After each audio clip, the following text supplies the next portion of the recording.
how to export your monday.com file in an Excel file. This is what we're going to talk about today in this video. Make sure to subscribe to the channel. This really helps a lot. So without any further ado, let's move into the video. So first of all, where you're going to go is you're going to go on your main workspace on monday.com, and then you are going to click on these three lines that are located up above, and then you are going to go on more action option.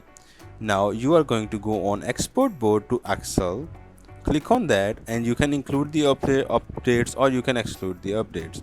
So you have to export it from here. Now it will take some time and download it right onto your mobile or device.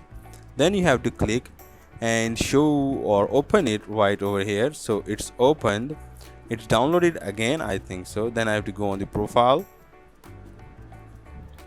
get back over here, and this is the file that I have downloaded. I have to open it.